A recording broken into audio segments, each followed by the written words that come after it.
ఖచ్చితంగా ఈ ప్రభుత్వం కూటమి పూర్తిగా విఫలం అయిపోతుందండి. ఈ ప్రభుత్వం పూర్తిగా పడిపోతుంది. ఎందుకంటే ప్రజలే తగిన బుద్ధి చెప్తారు. ఖచ్చితంగా అభివృద్ధి చేస్తున్నామని చెప్తున్నారు, ఎలా పడిపోద్ది అంటున్నారు? ఎక్కడండి అసలు వారు పిల్లలకు అసలు 15,000 రూపాయలని ప్రసారం చేశారు. పూర్తిగా ఎవరికైనా ఇచ్చారండి? జగన్మోహన్ రెడ్డి గారు ఇచ్చిన పథకాల్లో కూడా సగం తగ్గించి ఇచ్చారు. అవి కూడా పూర్తిగా ఎవరికి అందలేదని ఎంతోమంది బాధపడుతున్నారు. పైగా అది ఒక రౌండ్ ఇచ్చారు 2 సంవత్సరాల నుంచి, మళ్ళీ దాన్ని ఊసిలేదు. ఇంతవరకు కూడా ప్రతి ఒక్కరు కూడా పిల్లలు ఎదురు చూస్తున్నారు.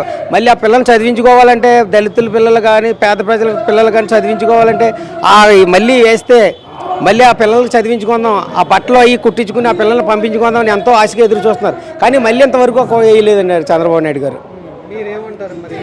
మంచి ప్రభుత్వానికి ఎన్ని మార్కులు వేస్తారు? నేను నాకు తెలిసిన మట్టుకు సార్, ఏదో ప్రజలు తెలుసో తెలియకో తెలుగుదేశం ప్రభుత్వానికి అధికారం ఇచ్చారు, కూటమి ప్రభుత్వానికి అధికారం ఇచ్చారు. కానీ వీరు పూర్తిగా విఫలమై ఉన్నారు.